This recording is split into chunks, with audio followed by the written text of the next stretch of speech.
And Sedona brings that out in you. I grew up in Phoenix. I used to go up to the Slide Rock in Yeah.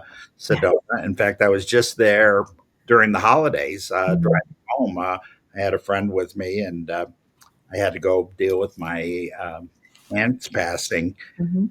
and we chose to come back through Sedona on the way home. And it, I love it. I had my first anniversary there when I was a kid, right on Oak Creek, and I know it very well. Yes. So we wanted to go climb. We had this list of places. We had done Devil's Bridge, and although it had been snow and icy, I didn't go out on the bridge. It's my second time to be there. I was committed this year to go to it. And then the amount of ice on it, I just thought, I'm going to choose to come back in the summertime in the fall when we don't have ice. I wasn't expecting that. Daughter went out on it again, have great photographs of her there. Lovely, lovely experience meeting people from all over the world. I wasn't expecting that in January in Sedona. I just kind of thought that it would be primarily people who were here, going. And that was not the case. There were lots and lots of languages being spoken as people were hiking. So on this particular day, just my husband and myself, we decided that we wanted to do a cathedral rock. And so we had parked across the way. We chose to walk on over because the trolley tram was doing the thing, and we just thought it'll be faster for us to go ahead and walk. And actually, the person driving the trolley had said, if you choose to walk, it'll be faster than going back into town for them to pick up more people to come back. So we do that. And so we get there at the base, and I've been taking Leila Veronica's class. Sorry that you can't come to it, Mac, but I've been enjoying this class and just learning so much more about the muscles in the body and how they move and being much more flexible. This is after a good 5 years, solid years of doing yoga and learning so much there as well. And so I feel like I am ready for this challenge. And I'm doing this in hiking boots. And for some reason, I'm just not processing how to move my body forward and lean into the rock. I don't know why. I'm so stuck on needing to move my shoulders back and have the curve in the lower back, right? So we get up, scramble up to several different rocks. We get to the place where you have to go up to the crevasse to kind of push to be able to go all the way up. And at this point, my hands are wet. I'm like, I don't know that I can do this. There's not a place to hold on to, which is what I had also recognized at Devil's Bridge. It's the self-selecting opt-out, right? If you don't think that you can do it, you're not going to do it because there aren't ropes around. There's not nothing there's going to catch you. It's you're going in. And so when we finished that, didn't get all the way to the top, realized that there were some things that we needed to strengthen on and come back next time to be able to do that.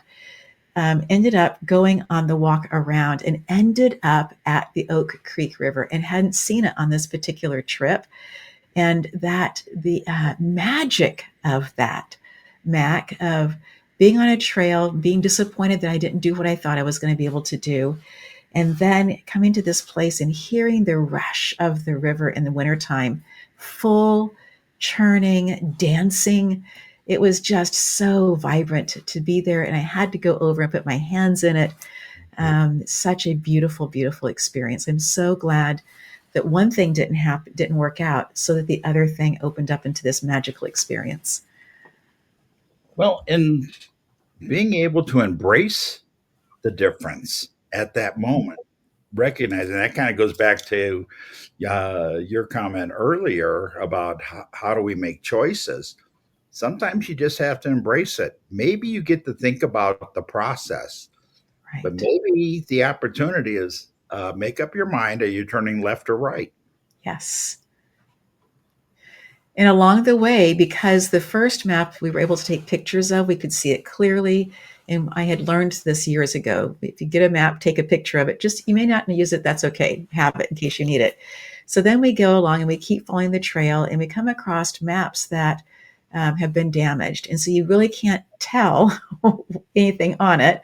So we're asking people around us, and it's their first day also on the trail, finally get to the end of the trail, asked somebody who's been walking their dog. The dog was the clue that possibly they were locals. And they were like, if you take this road out, you're walking for miles because this doesn't go where you think it's going to go.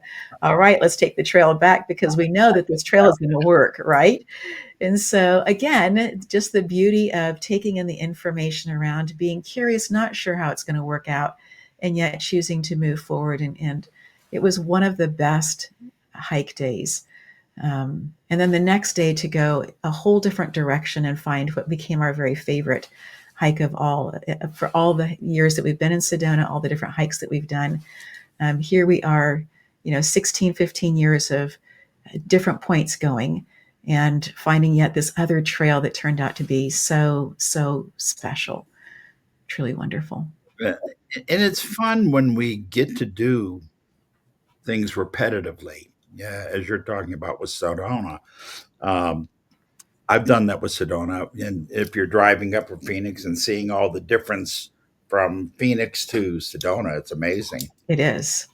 Yellowstone is that way for me. Hmm. And I did 28 years in a row where I worked with a college out of Cody and I teach them photography. And we do one day at the college, 2 days in the park. The college actually had cabins and we'd stay overnight in Okay. Yellowstone. And a friend of mine who's a influencer, Mhm. Nikon sponsors her, a trailer company sponsors her, Beautiful. up in Yellowstone. And it was her first time, and she took a picture of a waterfall and sent it to me. I said, "Oh Mm. yeah, Crawfish Falls." She goes, "How do you know that?" I said, "Well, you park up on top, you walk down to the left, you go to the bottom, and that shot you took from the bottom." She goes, "How do you know that?"